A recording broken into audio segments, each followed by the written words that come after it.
Waduh, ada partai politik hingga pejabat jadi backing Ponpes Al Zaitun. Pantas seperti tak tersentuh hukum. Ya, itu kenyataan yang saya sendiri sudah ungkapkan, dan memang kenyataannya seperti itu. Awalnya dulu apa alasannya Hendro Priyono mengatakan bahwa kalau yang mengganggu Zaitun saya gebuk, gitu. Setan, itu kan tanda tanya besar buat kita. Terus Muldoko sendiri masih membangga-banggakan di Zaitun itu ada kemandirian pangan dan sebagainya. Tapi di balik itu nggak pernah diungkapkan. Kita sendiri yang menyimpulkan gitu bahwa memang ada backing dan sebagainya. Dan yang saya tahu Muldoko lah yang membuka akses ke Polres, ke Polda, kemudian ke Mabes Polri gitu. Sehingga Panji kuat gitu. Ya, sehingga Panji kuat, dan setiap laporan-laporan itu nggak ada nggak ada penyelesaian.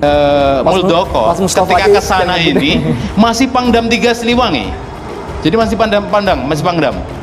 Ketika datang ke sana, kata Pak Muldoko apa? Saya datang sekali langsung jatuh cinta. Coba bayangin coba. Hasil pembicaraan, hasil salaman dengan Pak Panji Gumilang itu. Wah, kira-kira bahasa beliau ini karena hipnotis lah. Hipnotis itu kalau bahasa Malaysia itu pesona. Jadi terpesona. Jadi saya setelah pulang, ini saya sekali ke sini terpesona.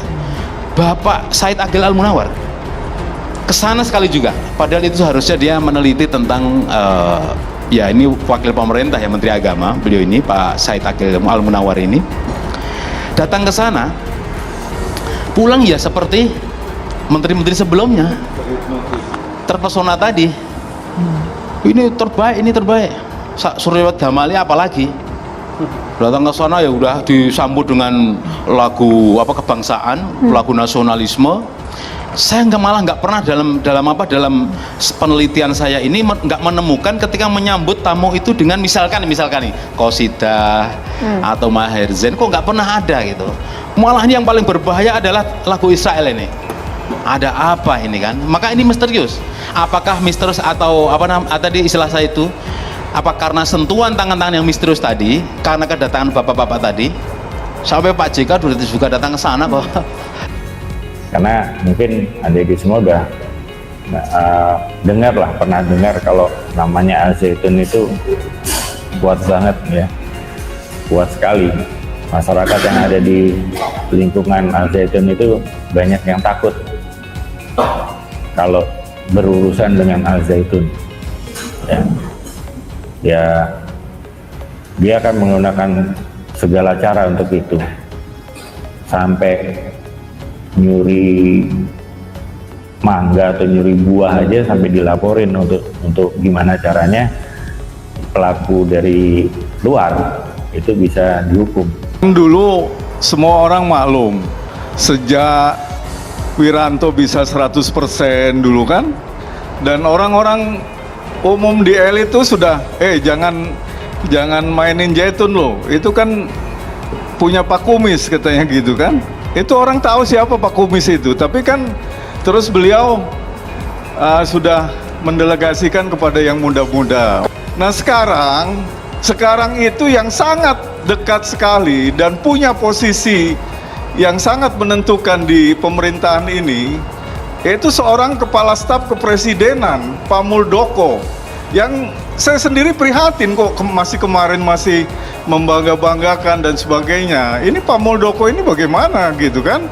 Nah, bahkan saya dapat informasi Pak Muldoko ini yang membuka akses kapan Pak Panji perlu bantuan ke Polres, ke Polda, ke Mabes Polri, itu tinggal telepon saja. Ya, ini sudah terbukti kemarin aja kan. Padahal yang dari masyarakat itu yang rencana 3.000 ternyata hanya ratusan aja kan.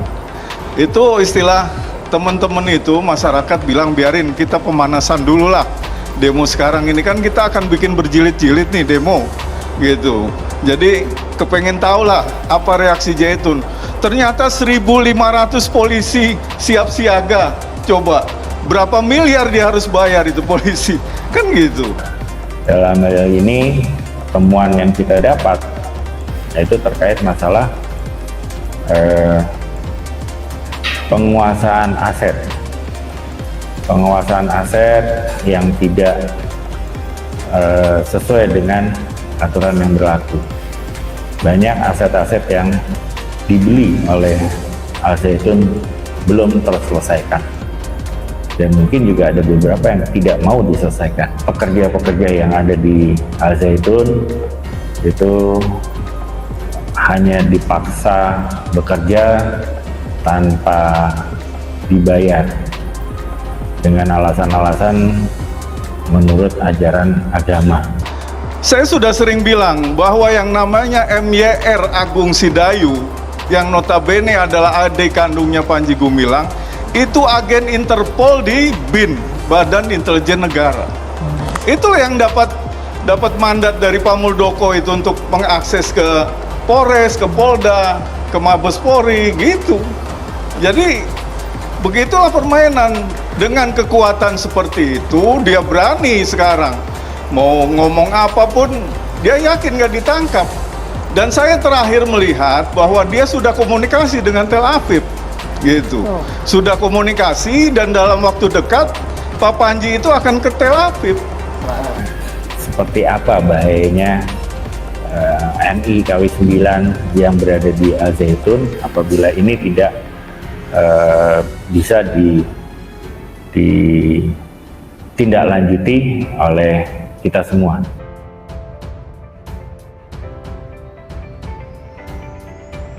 Ternyata ada partai politik dan pejabat yang menjadi backingan Ponpes Al Zaitun. Pantas saja hingga saat ini seperti tidak tersentuh hukum. Siapa pejabat dan partai politik yang ada di belakang Ponpes Al Zaitun? Partai politik dan pejabat tersebut ternyata memiliki andil besar di Indonesia. Hal ini terungkap dalam kanal YouTube @gurugembul Minggu 7 Mei 2023. Dalam video YouTube tersebut terungkap alasan mengapa Ponpes Al Zaitun selalu menimbulkan kontroversi dan tak ada satupun yang berani memberikan teguran. Hal tersebut karena memang ada kekuatan besar yang membekengi Ponpes Al Zaitun yang berada di Jawa Barat tersebut. Video berdurasi hampir 20 menit tersebut mengungkapkan bahwa selama ini Ponpes Al Zaitun ternyata memiliki backingan besar dari petinggi partai di Indonesia. Banyak pejabat dan petinggi partai yang dekat dengan Ponpes Al Zaitun, ujar narator dalam video. Polemik yang terjadi di Ponpes Al Zaitun Indramayu diketahui dari dulu hingga sekarang tak ada habisnya. Kontroversi di Ponpes Al Zaitun terjadi silih berganti, seakan tak ada yang berani memberikan teguran ataupun peringatan. Seperti halnya kontroversi baru-baru ini yang menggemparkan masyarakat Indonesia mengenai saf laki-laki dan perempuan dijadikan satu oleh Ponpes Al Zaitun kala melaksanakan sholat Id 1444 Hijriah. Tak hanya itu, adzan nyeleneh juga dilakukan Ponpes Al Zaitun. Bahkan pendiri Ponpes Al Zaitun Panji Gumilang menyatakan dalam waktu dekat pihaknya akan memakai santri putri untuk dijadikan khotib Jumat. Panji Gumilang juga membuat kehebohan setelah menyatakan bahwa Ponpes Al Zaitun tidak menggunakan 4 mazhab dunia, melainkan bermadhab kepada Presiden pertama RI Insinyur Soekarno. Ini juga diduga kuat lantaran banyak kontroversi yang terjadi di Ponpes Al Zaitun, namun hingga saat ini belum ada kepastian statusnya. Sebelum adanya kontroversi yang terjadi baru-baru ini, mencuat juga kasus lama yang terbongkar satu persatu. Di antaranya pengaduan seorang wanita mantan pegawai Ponpes Al Zaitun yang mengaku telah dilecehkan oleh Panji Gumilang. Kasus pelecehan dan pencabulan itu terjadi pada 2021 lalu. Namun hingga kini belum